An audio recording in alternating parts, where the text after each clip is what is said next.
Now, I've been very curious about why I feel so much better when I drink carbonated water versus regular water. And I didn't know the answer until very recently. So I'm going to share this with you, as well as some other fascinating things related to CO2, carbon dioxide. So whether you're drinking soda water, club water, seltzer water, LaCroix, or any type of carbonated water, this relates to CO2 because the way they carbonate it is by adding this gas, CO2, into the water, which does make it slightly acidic because it turns into carbonic acid, unless it's stored a little bit differently as these bicarbonates in water. But regardless of that, when I drink carbonated water, I just feel more hydrated, my digestion's better, and I feel better. I feel more relaxed when I drink carbonated water.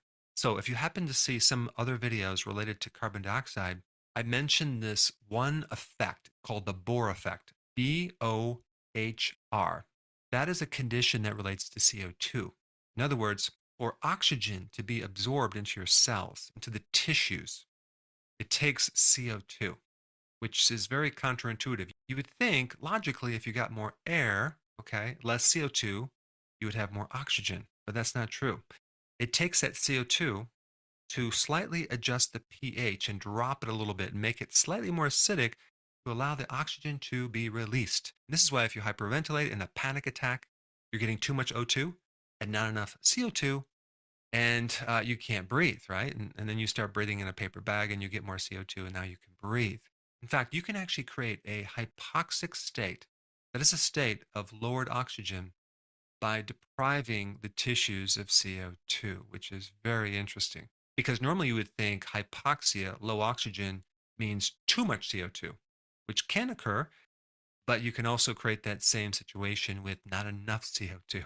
So, CO2 is really essential in the homeostasis of oxygen absorption. Now, in Europe, they actually have these sauna baths that are carbonated. They call them carbonated spas or baths, where they pump the CO2 into this water. And apparently, it's great for all sorts of circulatory problems, like problems with your vascular system, especially something called peripheral vascular disorders. They even use it for diabetic wounds and to decrease the rate of getting an amputation where they cut off the feet.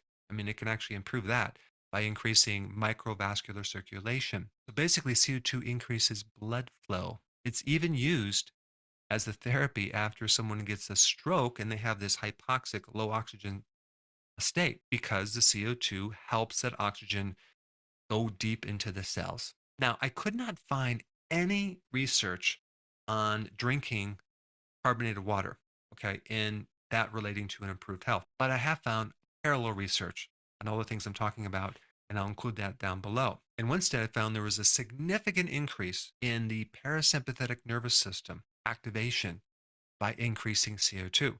That's the system that counters the flight or fight mode. It's the system that helps your healing and your digestion and your ability to sleep. And the device they use to measure the parasympathetic is what I used in my practice, which is technology called heart rate variability. Let's take a look at some other things that I found related to this.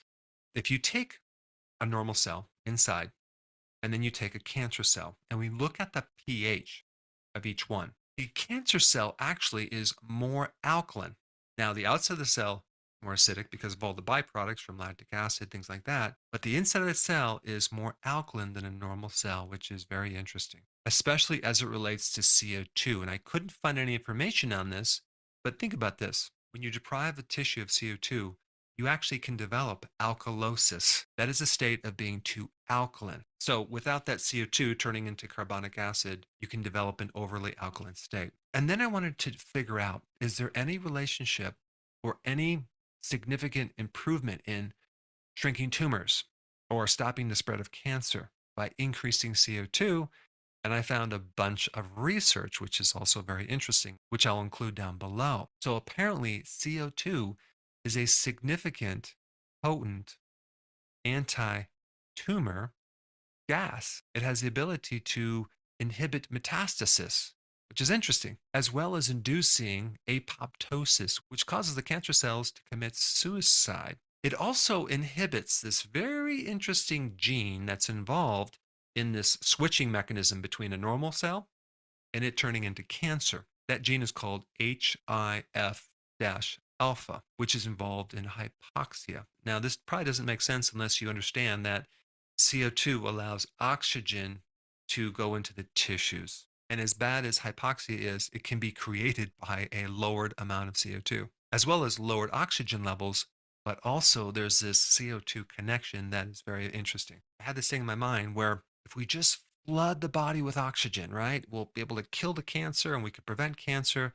But apparently, the CO2 is another key factor that we cannot ignore. Like, even in a thunderstorm, you can probably breathe better. And if you ever wanted to know why, well, apparently there's a lot more CO2 in the air after a thunderstorm than there is when there's not a thunderstorm going on. Also, you'll actually get more oxygen into your tissues if you breathe through your nose, not your mouth, when you're sleeping, as well as when you exercise. There's another interesting natural bath, like the springs, if you go to the hot springs. And at first, we might think there's a lot of minerals involved that are helping us.